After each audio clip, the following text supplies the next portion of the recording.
Primera de Tesalonicenses capítulo 5 del verso 19 al 24. Y el título del mensaje es ¿qué es estar completos? Según la escritura.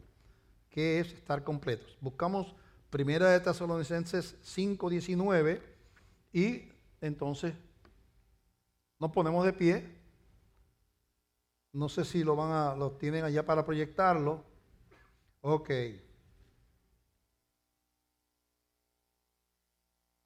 Del 19 al 24, leemos. Dice así: no apaguéis al espíritu, no menospreciéis las profecías, examinadlo todo, retened lo bueno, absteneos de toda especie de mal, y el mismo Dios de paz os santifique por completo, y todo vuestro ser, espíritu, alma y cuerpo, sea guardado irreprensible para la venida de nuestro Señor Jesucristo. Fiel es el que os llama, el cual también lo hará. Padre, te damos gracias por esta palabra. Llévanos, Señor, a través de ella. Tómanos de la mano, Señor. En el nombre de Jesús queremos dirección y que podamos transmitir y entender esa palabra.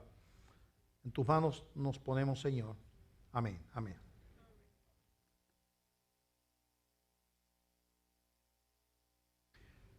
Tenemos que, para poder explicar este mensaje, tenemos que hablar un poco de cómo es el ser humano, ¿verdad? Y podemos hablar de los tres aspectos o tres dimensiones, como se quiera llamar, del hombre, del hombre y la mujer, del ser humano, ¿verdad? Lo primero que tenemos que mencionar es que nosotros tenemos un cuerpo. Parte de lo que es un ser humano es la parte física. El cuerpo humano nos permite relacionarnos con el mundo natural. El mundo natural es material y entonces tenemos un cuerpo material que tiene que relacionarse con ese mundo para poder vivir aquí. Y tenemos unos sentidos, 5 sentidos que nos dan la percepción del mundo natural: el oído, la vista, el olfato, el tacto y el gusto, el sabor. 5 sentidos que nos ponen en contacto con el mundo. Captamos, vemos, tocamos las cosas, oímos, y eso, ¿verdad?, nos comunica con el mundo que nos rodea. El cuerpo también es el asiento del alma. El alma vive en un cuerpo y es entonces el cuerpo el que le permite a esa alma manifestarse, ¿verdad? Trabajan estrechamente ligados el cuerpo y el alma. El cuerpo es dependiente del mundo físico. Necesita alimento, agua, aire. Tiene ese cuerpo una duración limitada, desgasta, se envejece, ¿verdad? Y eventualmente se muere. Ese cuerpo reclama complacencia y trata de controlar, trata de lograr que lo que le gusta hacerlo, trata de obligar al alma, vamos a decirlo, le produce al alma presión para que el alma haga lo que el cuerpo diga, ¿verdad? Entonces el cuerpo y el alma están estrechamente ligados. El cuerpo nos puede enfermar el alma y el alma nos puede enfermar el cuerpo. Una persona que es maltratada, golpeada en su cuerpo, cuando niño, por ejemplo, físicamente golpeada, de alguna manera ofendida físicamente, violada, lo que sea, el daño es al cuerpo, pero su alma se lastima. Entonces desarrolla que ira, odio, temor, ansiedad, rencor, ¿verdad? O sea, empezó en el cuerpo, la acción fue contra el cuerpo, pero el alma, como está tan ligada, pues entonces se contamina, ¿verdad? O al revés, ¿verdad? Empezamos el alma, que también es cuando la Biblia habla de la carne, uno piensa que habla del cuerpo. Cuando la Biblia habla de la carne, habla del cuerpo y del alma. Ambas cosas son la carne en el sentido espiritual, ¿verdad? En el sentido físico, la carne es esto, carne es esto. Pero en el sentido espiritual, la carne es el cuerpo y el alma, ¿verdad? Todo aquello que nos lleva a hacer cosas que necesariamente o que van en contra de la voluntad de Dios. Entonces, el cuerpo es dependiente del mundo físico, está ligado al alma, y el cuerpo puede producir daño al alma, como dije, un cuerpo que se golpea, una persona se golpea, Es al cuerpo que está golpeando, pero entonces el alma de esa persona se llena de ira, de resentimiento, de odio, ¿verdad? De temor, o lo que sea. Todo eso ocurre en el alma, pero empezó en el cuerpo, o pasa al revés, ¿verdad? Yo tengo una preocupación, tengo ansiedad, entonces el cuerpo se enferma. Vienen entonces problemas digestivos, no puedo dormir, se me afecta el corazón porque estoy con mucha presión. O sea, hay un ligamento ahí entre cuerpo y alma donde los males de uno se pasan de un lado para otro, ¿verdad? O al revés, ¿verdad? Así es que tenemos que entender eso, ¿verdad? El alma nuestra incluye nuestra mente, ¿verdad? Y voluntad. En la mente incluye la voluntad, las emociones, los sentimientos, la conciencia, las memorias, los recuerdos, todo está, eso es en el asiento del alma. El alma nos permite relacionarnos con otras personas, nos da conciencia de nosotros mismos, de que era la famosa frase de, ¿quién fue? Descartes fue que dijo, pienso, luego existo. Un filósofo, ¿verdad? Bueno, entonces el alma nos da conciencia de nosotros mismos. Nos permite el alma, porque tenemos un alma, podemos reír, llorar con otros, reír con otros, amar, odiar, sentir celos, tener ambiciones, deseos, sueños. Todo eso está al intelecto, ¿verdad? El intelecto, todo eso está en el asiento del alma, ¿verdad? Entonces, por último, está la tercera parte del ser humano, que es el espíritu. El espíritu, el ser humano tiene un espíritu trascendente. Quiere decir que va más allá de la vida del cuerpo en esta tierra, sea para muerte eterna, lejos de Dios, o sea para cohabitación con Dios en la gloria. Ahí no mueren los espíritus una vez creados. No mueren, ni siquiera los demonios. La Biblia habla de apresarlos al final de los tiempos. Apresarlos, encadenarlos, pero no habla de destruirlos. Y no es que los que son de Cristo tienen vida eterna y los otros desaparecen, los otros tienen muerte eterna, pero tienen, ¿verdad? Existen, ¿verdad? Entonces, el espíritu es nuestro ser interior, nos permite comunicarnos con Dios. El espíritu nos permite comunicarnos con Dios. Fue lo que murió en el huerto. Cuando hubo el pecado contra Dios, el ser humano no dejó de tener cuerpo, ni dejó de tener alma. Eran diferentes y contaminados, pero siguió viviendo el cuerpo y el alma. Pero el espíritu murió. Así es en todo ser humano hasta que conoce a Cristo, le da su vida a Jesús.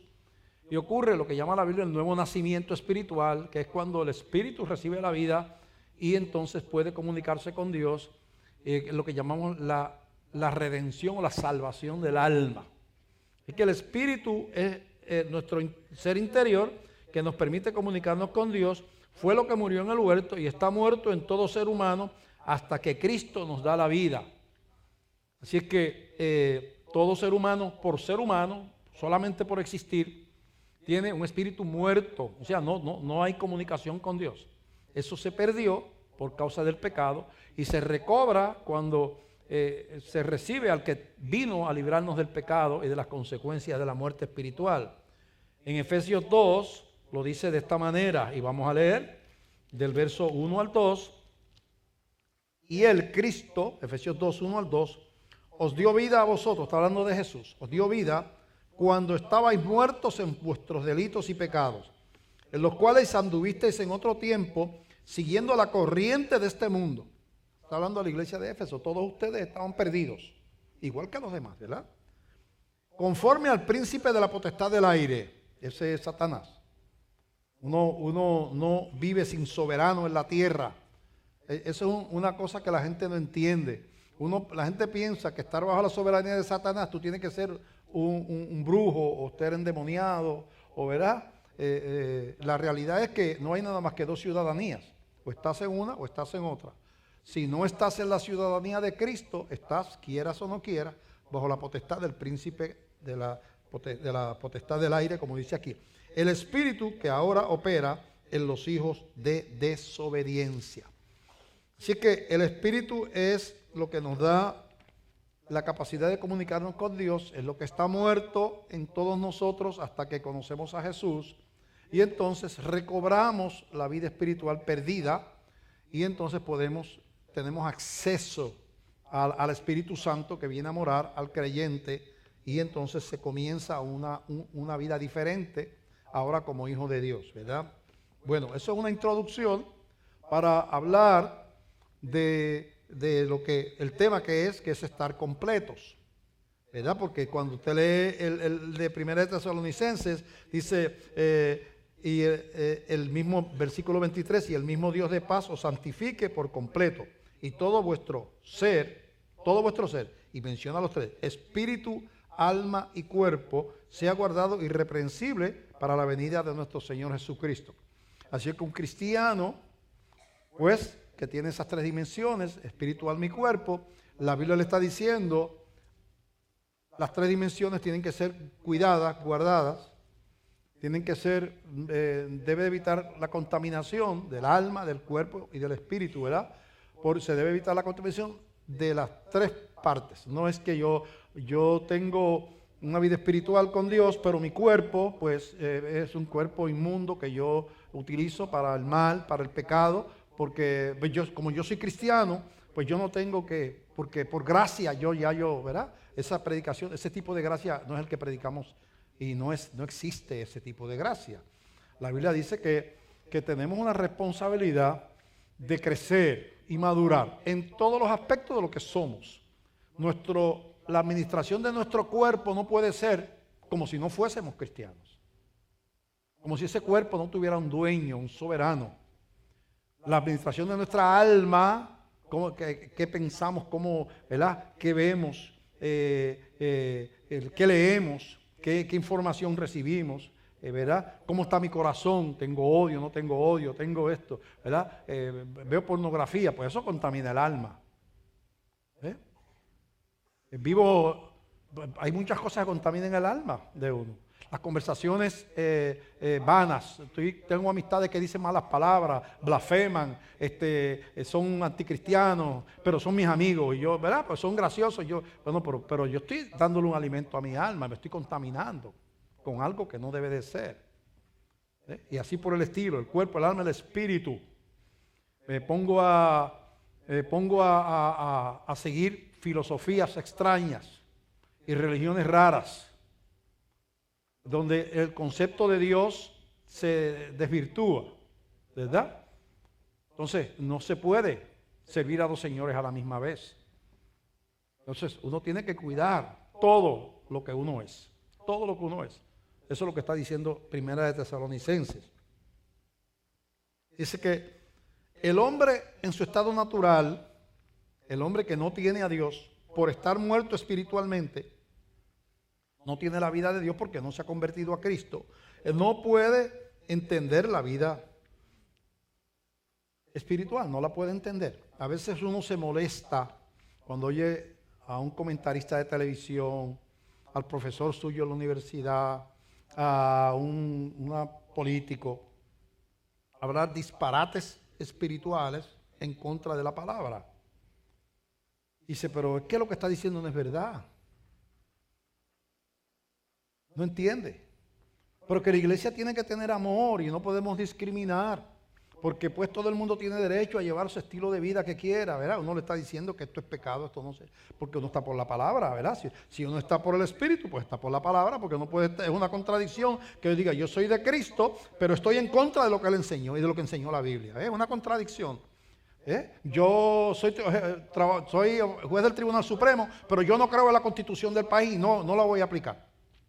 Yo soy juez del Tribunal Supremo, pero no voy a aplicar la ley, voy a aplicarla en contra de la ley. Pues entonces no puede estar ahí. Es una contradicción. O sea, si estás ahí, o defiendes la Constitución o te vas.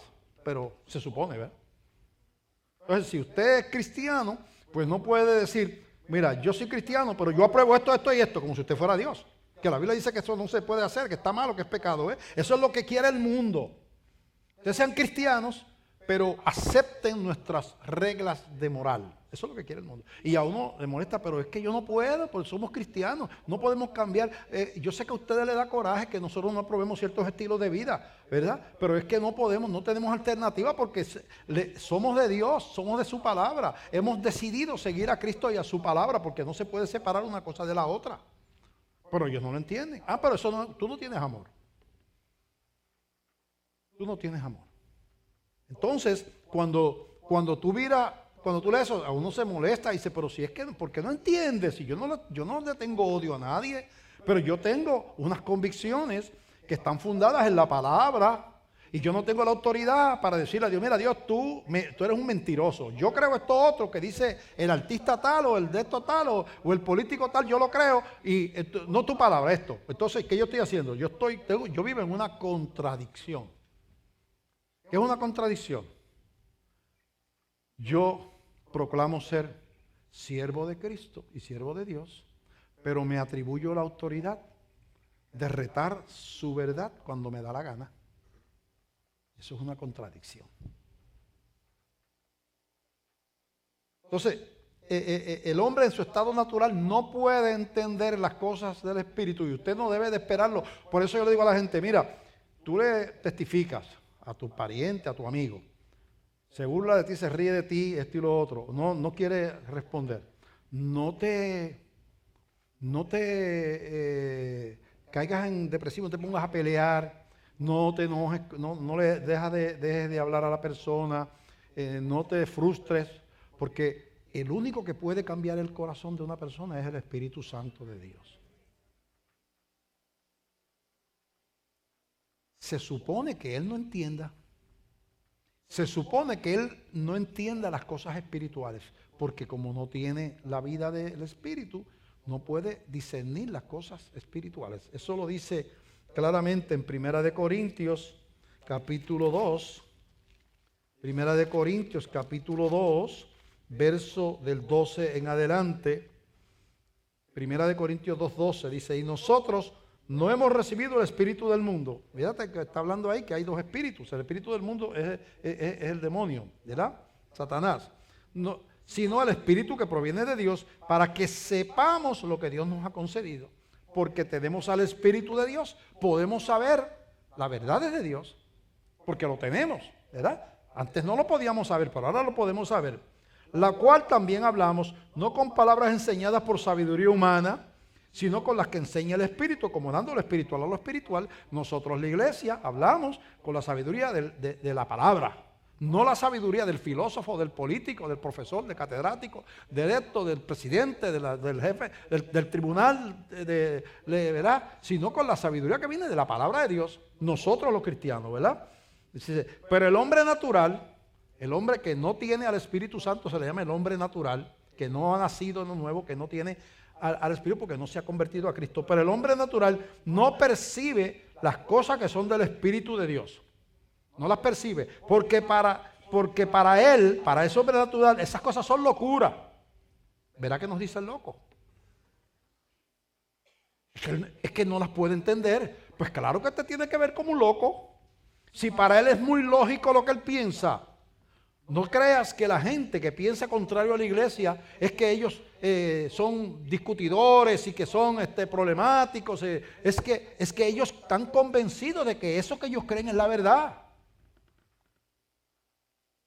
Ellos creen que el sexo entre personas la unión sexual entre personas del mismo sexo, eso es un derecho. Ellos lo creen. No pueden entender lo espiritual. Y porque para él las cosas son, pero ¿por qué tú no lo aceptas? Y no lo puedo entender, pero ¿qué problema te produce a ti eso? Pero es que la palabra dice, pero ¿qué es la palabra? Y para eso le escribieron un chojo de viejos hace un montón de tiempo. ¿Cómo alguien que escribió hace tanto tiempo me va a decir a mí lo que yo tengo que hacer ahora? Porque así es que tiene que razonar. Se supone que así es que razone, porque el hombre natural no percibe las cosas que son del Espíritu de Dios, porque para ese hombre natural esas cosas son locura y no las puede entender porque se han de discernir espiritualmente. La discernir es razonar, ¿verdad? Espiritualmente. Y él no tiene el Espíritu. ¿Cómo la vas a discernir espiritualmente si no tiene el Espíritu? Porque no es convertido, no ha nacido. Sigue bajo la potestad del príncipe de las tinieblas. ¿Cómo va a entender las cosas espirituales? No las puede entender. Por eso los que predicamos el Evangelio, lo sembramos en paz. Tú predicas, hay una audiencia, haces un llamado, no levantó la mano nadie, no cambies el llamado para que decir que la gente se convirtió. Porque si tú cambias el llamado y empiezas a llamar, como yo he visto, y aquí lo han hecho en esta iglesia, para que decir que vinieron al frente, porque hay quien cree que si tú pasas al frente y tú repites una palabra, tú eres salvo. Cuando la Biblia habla de conversión, que es un cambio de corazón, no es decir palabras. Es más, tú no tienes que repetir nada y tú le entregas tu corazón a Cristo calladito y te convertiste. Te arrepientes de tus pecados sin hablar y eres convertido. Lo dices como un papagayo porque la novia tuya es cristiana y te dice que si no es con un cristiano no se casa y tú dices, pues si yo con esta muchacha repito lo que sea, olvídate. Y vienes aquí y pasas al frente, sí, yo recibo a Cristo, pero todo es por ella. Eres un inconverso embustero, es lo que tú eres.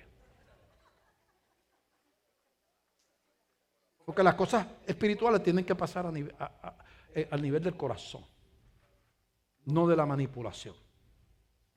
Entonces lo que está diciendo aquí es que el hombre natural no puede entender porque se han de decidir cómo.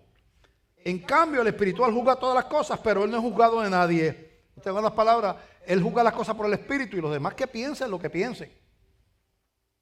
Porque el cristiano que dice yo soy seguidor de Cristo, Jesucristo dice el que me ama mi palabra guardará. Si me amáis, guardar mis mandamientos. En esto yo conozco que soy mis hijos porque hacéis lo que yo los mando. ¿Quién me llame? El que me llama Señor, Señor y no sé lo que yo les digo. Estoy hablando en otros lugares.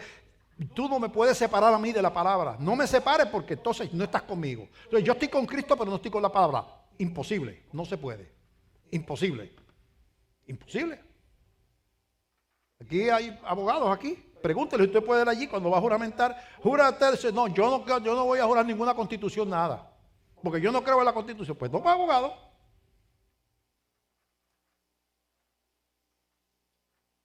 Yo no voy a jurar decir la verdad, la verdad. No, yo vengo a defender esto y voy a decir embuste aquí como loco. Pues no puede, pues ya, vete de aquí. Aunque después diga los embustes, pero tiene que decir allí que va a decir la verdad.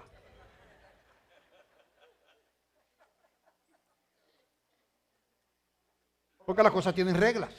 Y la regla de la palabra es Jesucristo y la palabra inseparable. De hecho, a Jesús se llama el verbo, la palabra se le llama a Jesús. Inseparable.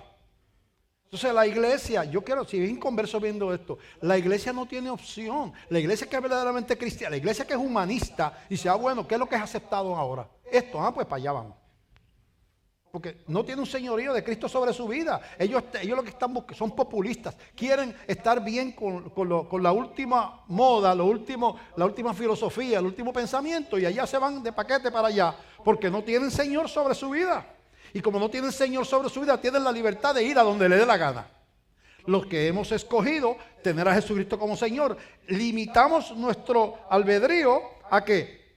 A la obediencia. Pero el hombre natural no percibe esas cosas, porque no las puede entender. Yo no podía entender a mi esposa cuando ella le entregó su vida al Señor. Yo no podía entenderla. Hasta trataba de impedirle que fuera a la iglesia. Porque yo decía, ¿pero qué le pasó a esta mujer? Yo sigo siendo el mismo sinvergüenza y ayer se pasa cantando. Y ahora no me prepara almuerzo los domingos y se va para la iglesia. Me está robando la mujer, me puse celoso de Dios. Dios me está robando la mujer mía. Le dije, no, tú me tienes que seguir haciendo almuerzo. Pues ella se levantaba temprano, me hacía el almuerzo y como quiera se iba para la iglesia. Y aquella persistencia y aquel gozo que yo vi en ella me dio curiosidad. Y yo voy a ir allí a discutir con el misionero ese, le dije yo. Porque yo estudié religión, unos cursitos que cogía en la católica ahí, pero él era doctor en teología, yo sabía lo que me estaba metiendo. Pero él no venía a discutir, él venía solamente a hablar la palabra de Dios. Nunca discutió conmigo, solamente predicaba la palabra. Y la palabra convence al que tiene el corazón preparado por el Espíritu Santo, lo convence de pecado, de justicia y de juicio. Al que no lo tiene preparado por el Espíritu Santo, le puede predicar medio mundo, 100 pastores, y no lo convence nadie. Porque el hombre natural no percibe. Tiene que haber un milagro del Espíritu Santo de preparar el corazón, una regeneración de ese corazón que estaba muerto, que no entendía. Ahora Dios le da la capacidad de entender. Y el que prepara la buena tierra es el sembrador. Hay que entender eso. Porque no podemos tener coraje con la gente que no podemos maltratar. No podemos estarle. Hay gente que tiene loco a la familia. Pero tienes que ir, pero es que yo no quiero, no me interesa ir para allá, pues tienes que ir, te vas a perder. Pero es que no quiero ir, tú no oyes que no quiero ir para allá. Pero es que la iglesia, tú no entiendes que la palabra y esto y lo otro, pero es que no me gusta, no quiero. No gastes tiempo tratando de convencer a un hombre natural si su corazón no está preparado para que haga lo que él no entiende. Porque si lo hace por complacerte a ti, no tiene ningún valor que lo haga. Eso tiene valor cuando viene del corazón. Entonces, hay que entender los procesos espirituales, cómo es que trabaja, ¿verdad?, el ser humano para poder ser un buen instrumento de Dios. La iglesia tiene que ser una iglesia madura. Usted tiene que conocerse a sí mismo. Usted camina por el mundo, aunque sea cristiano, pero no dejó atrás ni el cuerpo ni el alma.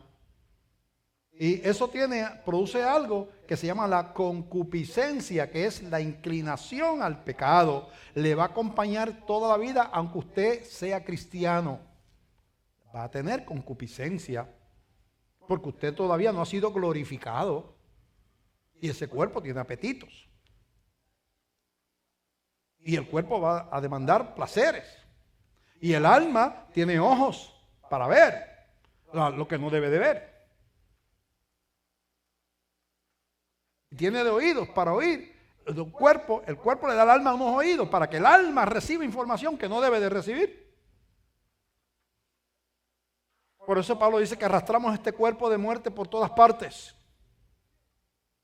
Usted tiene que entender eso.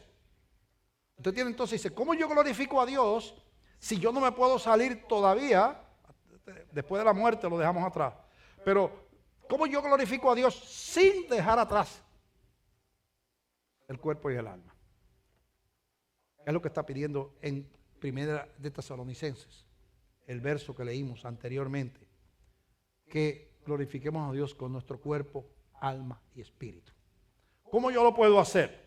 La Biblia entonces da unos instrumentos para trabajar con esas debilidades. Uno es la misma palabra, ¿verdad? Y de eso vamos a hablar, ¿verdad?, más adelante. ¿Verdad? Que se puede, ¿verdad? Que hay unas maneras. La confesión diaria, donde usted examina sus acciones y va al Señor, le dice, Señor, hice esto, repetí, volví a caer en esto. Yo no quiero, yo te amo, yo quiero cambiar. Perdóname, yo quiero, ayúdame a cambiar. O sea, la humildad de alma, de espíritu.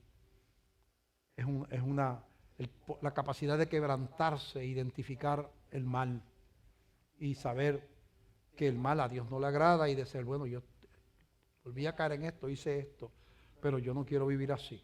Entonces viene la voluntad ya dirigida por un Espíritu Santo, anhelando como Pablo agradar a Dios. Un cuerpo de muerte, pero anhelando agradar a Dios. Es esa combinación. Todo cristiano tiene la lucha que aparece en la Biblia, que vamos a hablar más adelante. Hay apetitos y acciones contrarias a la voluntad de Dios, tanto en el alma como en el cuerpo. Hay apetitos y acciones contrarias a la voluntad de Dios, tanto en el alma como en el cuerpo. Y sin el Espíritu Santo no tendríamos recursos para vivir agradando a Dios. No tendríamos. Porque hay algo que inclusive fuera de la relación con Dios se convierte en carnal. Aunque a la gente le parezca que no es carnal. Por ejemplo, la vida religiosa de los legalistas, de los fariseos del tiempo de Jesús. donde ellos guardaban montones de reglas. No salían del templo, diezmaban de cada centavo que recibían. Tenían decenas, además de las reglas que aparecen en la Biblia, ellos le habían añadido cientos de reglas más. Le habían hecho 20,000 reglas más le habían añadido. Un montón. Religiosos, largas oraciones, ayunos, ¿verdad? Pero eran bien orgullosos de su vida espiritual. Competían, ¿verdad? A ver quién, cuando ayunaban, dice la Biblia, se paraban en una esquina, así bien demacrados, a que la gente le preguntara, ¿qué te pasa, Simón? Es que estoy en ayuno hace una semana. Ay, qué espiritual es Simón. Y dice que cuando iban a dar la ofrenda, estaban pendientes que todo el mundo, y la tiraban para que todo el mundo lo viera, y para que dijeran, pero mira cómo diezma, ¿verdad? Entonces Jesús dice, eso no tiene recompensa. Nada de eso lo vio Dios. Ni vio sus oraciones, ni vio sus ayunos, ni vio su ofrenda. No lo vio Dios. ¿Por qué? Porque está hecho para ser visto delante de los hombres. Es un producto de la carnalidad, del deseo de reconocimiento, y no es espiritual. Dice, lo que tú hagas, hazlo en secreto. Que no sepa tu mano izquierda de lo que hace tu derecha. Hazlo para Dios y no para los hombres. Entonces, tú te das cuenta que aún la religiosidad nos puede engañar. Y podemos hacer de la religiosidad algo carnal, porque nos gusta el prestigio de ungidos y de santos, y nos ponemos raros, y miramos a la gente raro. Tú ves cómo camina el Dalai Lama. ¿Pero quién camina así en la vida? ¿Lo has visto a alguien por ahí por la calle? Pero eso es parte de esa religión animista, ¿verdad? De mucha obra, mucho sacrificio. Yo fui a un templo allí en la India, fuimos a un templo budista, creo que era, o hindú, y entramos al templo. Había muchos niños vestidos como de amarillo, y entonces muchos animales así con los ojos brotados afuera. Esta gente viene a ver cosas tan feas aquí. Bueno, estaban allí sentados esos nenes y esos monjes con unas cuentitas.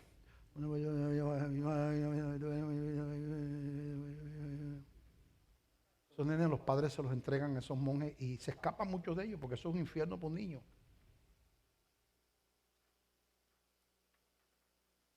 Mucha religión.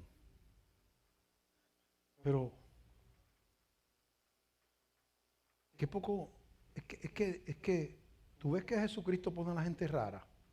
Jesucristo reía con la gente, caminaba con ellos, los entendía, se crió como carpintero, trabajando con su papá, se paraba a hablar con la gente de la calle, no caminaba por la calle. Ese tiene que ser el Mesías porque mira cómo camina.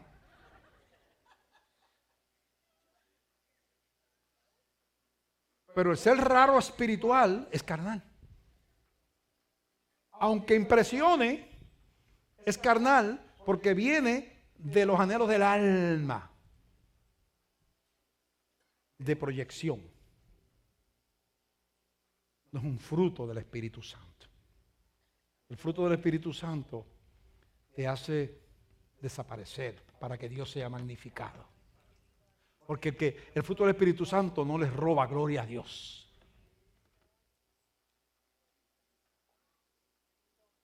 Tú desapareces. Cuando se habla de la adoración en Apocalipsis, que la adoración, como dijeron por ahí, Dios quería restaurar la adoración del tabernáculo de David en la iglesia. Eso se empezó hace 15 o 20 años. Y todo tiene que ser hebreo, porque si no es hebreo, Dios no está. Porque es la adoración del tabernáculo de David, o sea, cada vez que un profeta de eso de Latinoamérica por ahí se inventa algo, todo el mundo por acá lo adopta, esas cosas se las sacan de la manga, como decimos por ahí. Entonces había que cantar música hebrea, había que danzar música hebrea, había que usar ropa hebrea de acá arriba, había que tener lámparas de 6 puntos, había que tocar el chofar para que el Espíritu Santo bajara. Pero la adoración de la Biblia, magnificada, lo más grande, no está en los salmos. No es, David es un adorador, no hay duda de eso. Pero no es ahí, está en Apocalipsis. Es la adoración de los redimidos, de los santos. David hubiera deseado poder dar esa adoración, pero no podía porque todavía Cristo no había muerto. Dice la Biblia que los que sirven al templo, que todavía había sacerdotes para el tiempo que se escribió esa carta, Hebreos, todavía no habían derribado el templo de Jerusalén. Los que sirven al templo no pueden participar con nosotros de las fiestas solemnes de la iglesia. Y si venía el sumo sacerdote, yo quiero tomar la cena con usted. Venía Elías, Jeremías, David, yo quiero tomar la cena con usted. Ah, tú no puedes. Tú no puedes. Pero yo soy Jeremías, sí, pero suponiendo que eran antes de Cristo morir, Jeremías de antes de Cristo morir, el Jeremías de antes. Tú no puedes porque esto es para los que han sido lavados con la sangre de Cristo y Cristo no ha muerto todavía. Nosotros los redimidos tenemos un privilegio que nunca tuvo David. Ahora lo tiene porque Cristo también salvó a los que creyeron en Él para atrás. Pero tú tienes que entender las cosas espiritualmente. No tenemos recursos nosotros para vivir sin agradando a Dios sin el Espíritu Santo. No se puede. Las religiones no pueden sustituir una relación con Dios. No hay sacrificio, no hay obra. Por eso dice que la salvación es por gracia y no es por las obras. Tú no puedes sustituir a Cristo por cuidar enfermos, darle de comer a los niños, cuidar leprosos. Puede estar 14 horas diarias haciendo eso y sigue siendo un inconverso bajo la potestad del príncipe de las tinieblas. Dios no tiene un plan B. Cristo, y el que sea bien religioso y ayude mucho a la gente, ese no tiene que convertirse a Cristo porque ese es un santo. Ahí dice, es igual de pecador que los demás. Es asunto legal. Legal. Tú no puedes decir, yo voy a Alemania, como yo soy buena gente, no voy a sacar pasaporte. Porque allí, si yo fuera un bandido, pues soy un hombre decente, voy a Alemania y voy a entrar por allí por la aduana y no, yo no necesito eso, yo soy una buena persona. No, mi hijo, no. Es un asunto legal. Tú no tienes ciudadanía alemana, aquí no puedes entrar sin pasaporte. No puedes entrar aquí con una visa. No puedes entrar. Es un asunto legal. Pues la salvación es un asunto legal. Los seres humanos estamos muertos por causa del pecado. Lo acabamos de leer. Todos los seres humanos estamos destituidos de la gloria de Dios. Y el asunto es que no tenemos pasaporte para entregar al cielo, a menos que Cristo venga al corazón de la vida de uno y uno le entregue la vida. No hay pasaporte. No hay pasaporte. El pasaporte se llama Jesucristo.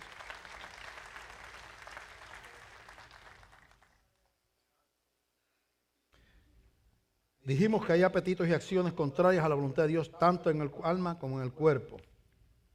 Sin el Espíritu Santo no tenemos recursos para vivir agradando a Dios. Vamos a hablar un poquito ahora de la madurez espiritual y vamos a ir cuadrando el mensaje. Para uno crecer como cristiano, ¿sabe que el apóstol Pablo le escribe a la iglesia de Corinto? Le dice que ellos son niños en Cristo, que él no les puede hablar como a personas maduras, no le puede dar comida dura, ¿verdad? Utilizando una analogía, como a los niños que no se les da comida dura, se les da leche porque no tienen capacidad de comer comida dura. Dice, a ustedes yo no les puedo dar comida dura, o sea, doctrina dura, vida de servicio, porque ustedes son niños todavía. Y como niños les tengo que dar leche. Lo que se supone que uno le da a un creyente recién convertido, le tengo que dar a ustedes que ya llevan mucho tiempo. ¿Por qué? Porque ustedes son como niños, se pasan peleando, compitiendo, que quién habla más lengua en la iglesia, que tiene el otro, que tiene dice más profecía, que quién el otro, compitiendo a ver quién es más de esto y más lo otro. Compitiendo que quién es seguidor de Pablo, de Pedro, tienen fanáticos de hombres. Y se pasan peleando por tonterías, pues ustedes son un montón de niños. Cuando Dios lo ve a usted enredado, peleando en su casa, lleva 20 años en el evangelio y todavía está enredado con la mujer, los dos vienen a la iglesia y no han podido vivir una vida de armonía, pues ustedes llevan 20 años en la iglesia, pero son dos niños que están todavía por la carne, funcionando por las heridas viejas, que tú me hiciste, que no me hiciste, que esto es lo otro, que esto es lo otro, que me miraste, que no me miraste. Porque uno ha crecido en el aspecto de la madurez, que es posterior a la conversión. Conversión es el primer paso. Después viene el crecimiento, ¿verdad? Lo primero que hablamos es de la transformación. La palabra transformación viene del griego de morfos, forma, ¿verdad? Morfos es forma. Y trans es cambiar, cambiar de manera o cambiar de forma, transformación. La transformación. Por estar vivos espiritualmente, nosotros tenemos la capacidad de deshacernos de los viejos caminos con la ayuda de Dios. Eso se llama transformación, cambiar de forma de vivir. Eso está disponible. Eso hay que anhelarlo.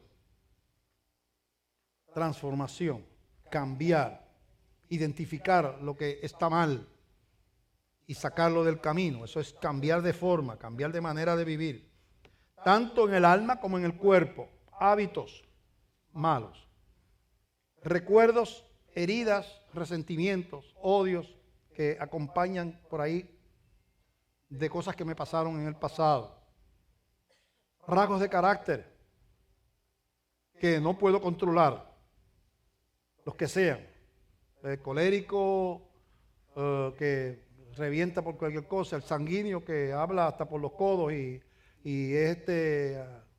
acapara la atención y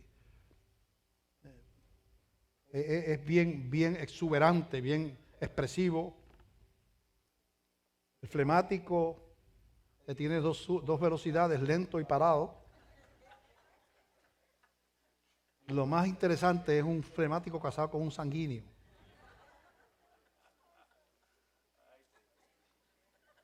Pero se pueden ser felices si el Espíritu Santo toma control.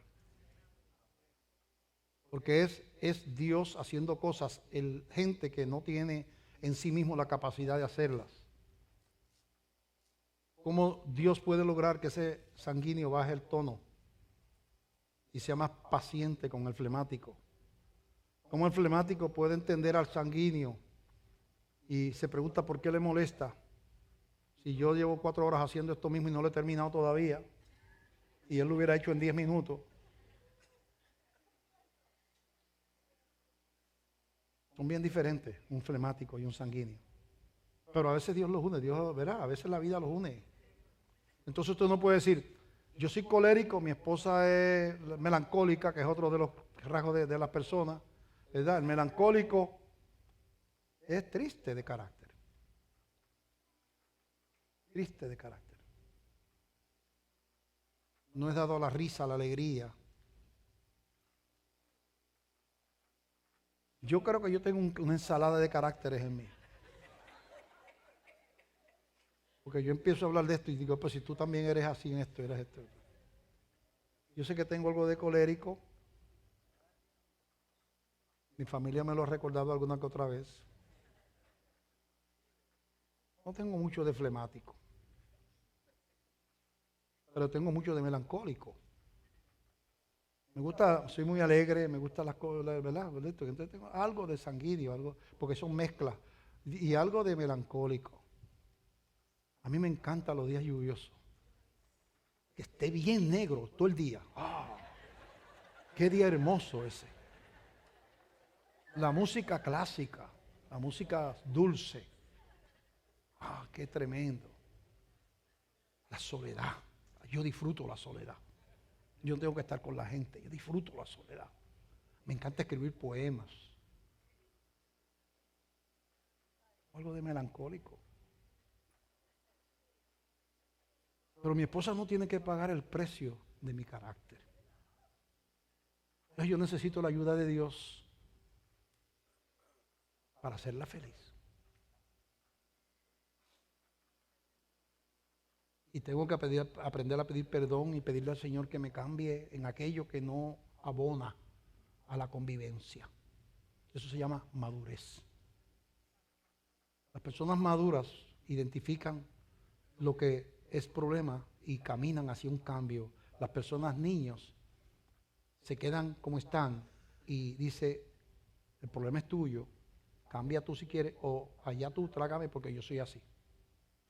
Yo soy así. Entonces tú te das cuenta que el estar completo tiene que venir la transformación, tiene que haber cosas que tienen que cambiar en cualquier persona, todos tenemos cosas que cambiar.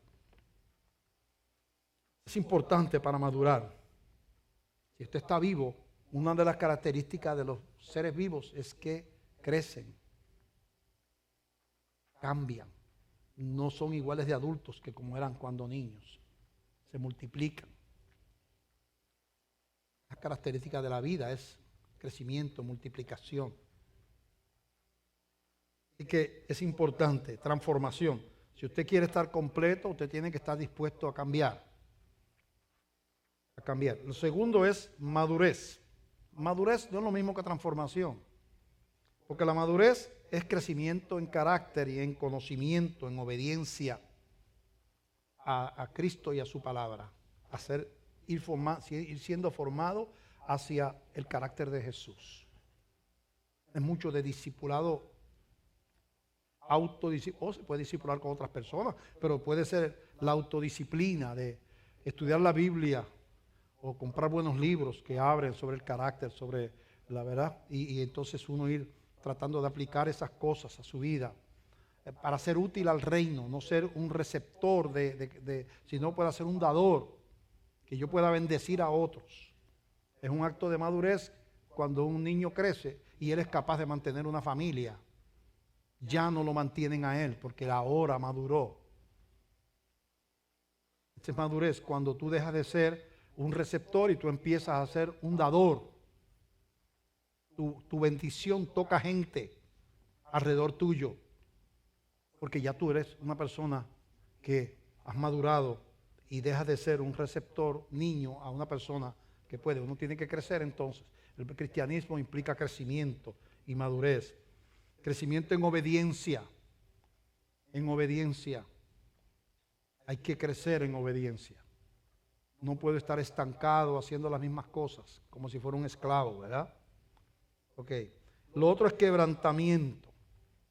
Quebrantamiento. La palabra quebrantamiento, quebrar, es sinónimo de romper. Tú quiebras algo, tú lo rompes. E implica entonces a doblegar cosas, ¿verdad? Que no pueden estar ahí, a sacarlas, a quitarlas, a romperlas, a quebrarlas. Esto no debe ser parte de mi vida. Quebrantamiento. El espíritu humilde se quebranta. El espíritu altivo resiste. El espíritu humilde se quebranta. Sí, Señor, tú tienes razón. Sí, Señor, ¿verdad? Y aún con las relaciones humanas, es verdad, fallé. El espíritu altivo, soberbio, no se quebranta y no crece, no madura. El espíritu humilde y manso se quebranta y entonces recibe, es inyectado por el espíritu de vida nueva y conocimiento y virtud, ¿verdad?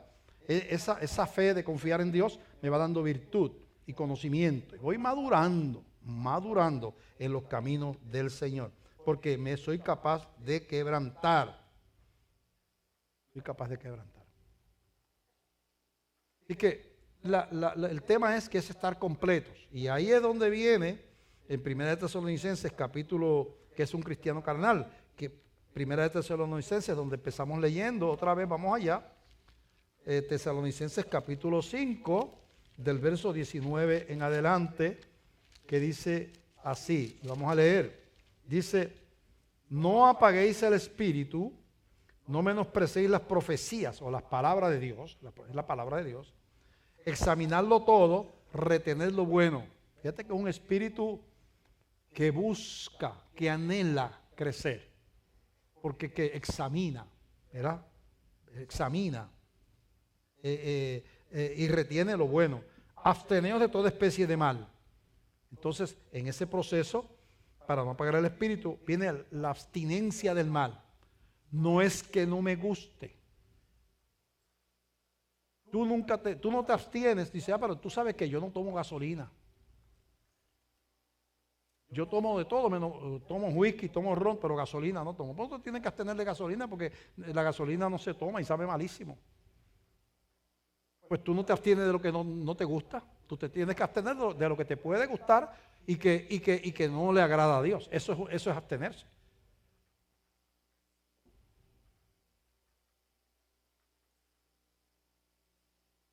La iguana se come en muchos países del mundo. Pero, ¿Cuántos de ustedes aquí se comerían un cantito de iguana? Levanten la mano. Él y yo nada más. Vemos 2, 3, 4, 5. No tengo problemas con eso. En absoluto. Porque si la comen los mexicanos, los panameños, los venezolanos, los colombianos, se la comen y les gusta muchísimo. Y digo, es cultural. Cultural. Porque el güey que nos comemos aquí, el cangrejo que comemos en Puerto Rico, no se lo comen en Estados Unidos. Y estaba Florida lleno hasta que llegaron los cubanos y los puertorriqueños, lleno de güeyes allí. Ellos se comen la de mar. Aquí le decimos la cocolía. Esa se la comen. Pero la de tierra, no. Porque eso es asqueroso. Eso es un animal que está metido en un agujero ahí, inmundo. Y buenos que son. Pero culturalmente, nosotros no las comemos. En Europa, ustedes compran burro, en Francia, en la carnicería y caballo. Dame 2 libras de muslo de caballo, porque allí es parte de la dieta, la comida de caballo. Aquí no. Pues la iguana no es parte de la cultura, pero es lo mismo que comer cualquier otra cosa. Usted tiene entonces que usted tiene que entender que usted enfrenta las cosas dependiendo hay cosas culturales. En Puerto Rico, beber, cuando yo me crié y donde yo me crié, el muchacho que no bebiera y fumara no era hombre. En el barrio Machuelo, donde yo me crié, a los 13 y 14 años no estaba ya con la poca vergüenza, porque como allí había un montón de jóvenes, mucha barra y muchas cosas, pues empezaban a ofrecerle a uno de chiquito. Y entonces uno se sentía hombrecito, escondido, fumando por allí escondido, o tomándose, ¿verdad? Porque era parte de la cultura machista de la crianza que yo tuve, ¿verdad? Pues mira, eso es cultural. Esas cosas que a uno le gustan. La carne varía. Lo que le gusta a uno no le gusta a otro, pero sigue siendo carne. Entonces, hay que romper, hay que identificar lo que no le gusta a Dios, y uno, si ama a Dios, decir, bueno, esta parte de mi vida no está bien. Yo le examino por la palabra, viene la madurez. Le examino por la palabra, lo que dice la palabra, lo que me enseñan en la iglesia, y esta parte de mi vida, la Biblia dice que Dios no la aprueba. Me gusta, la carne, síguelo haciendo. El alma dice, adelante. Pero entonces viene el espíritu y viene la palabra. Y se para frente a la carne y al cuerpo. Y se para. Parte del medio. No puede ser. El cuerpo dice, pero es que yo lo quiero. El alma dice, a mí me gusta que lo haga. Entonces viene el espíritu, tiene que tomar control en la palabra. Y viene lo que llama absteneos, la abstinencia. Aunque te guste, aunque tu cuerpo lo pida, aunque tu alma lo desee, no le agrada a Dios. Eso es el brinco de un cristiano carnal a un cristiano maduro. El cristiano maduro crece, se quebranta, madura. El cristiano carnal viene a la iglesia, pero el cuerpo y el alma dictan sus acciones. El espíritu entonces está marginado y no está al control. El que está sentado en el trono no es Cristo, es el yo. En el corazón, en vez de estar Cristo ahí, está yo. Lo que yo quiero, lo que a mí me gusta, ¿verdad? Y eso no es el orden correcto. Entonces, ahí es que es un cristiano carnal, como dice aquí, versículo ese, examinarlo todo, retener lo bueno, abstener de toda especie de mal, y el mismo Dios de paz os santifique por completo, y todo vuestro ser, espíritu, alma y cuerpo, sea guardado irreprensible para la venida de nuestro Señor Jesucristo. Todo vuestro ser, espíritu, alma y cuerpo. Yo sé que el cuerpo no hereda. Yo sé que el cuerpo, por más que yo lo abstenga de lo que lo abstenga, no hereda. Ese cuerpo va para la tierra. Yo sé que ese cuerpo no lo puedo santificar hasta que diga, ahora sí puede entrar al cielo, porque tiene que haber una resurrección o una transformación para llegar allá, porque el cuerpo, este cuerpo de muerte, no es dado para herencia, es dado para asiento del alma. Pero por estar el Espíritu Santo ahí y por tener Dios soberanía sobre nuestra vida, ese cuerpo tiene que ser guardado.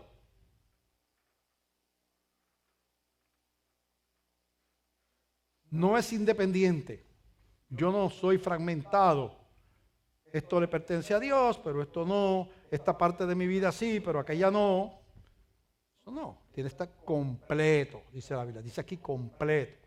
Espíritu, alma y cuerpo. Entonces, ¿qué es un cristiano carnal?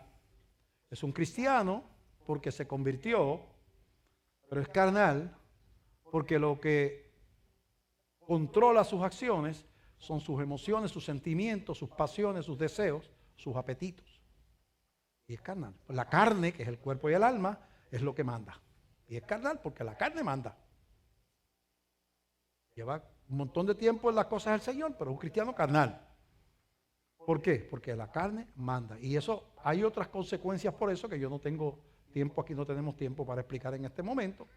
Pero entonces yo quiero que usted entienda que el caminar de todo cristiano debe ser hacia la madurez. Es espíritu, alma y cuerpo. Y tiene que haber entonces transformación, cambiar, dejar de hacer cosas, ¿verdad? Orar y buscar esa transformación. Cambio, transformación quiere decir cambio, cambiar de forma.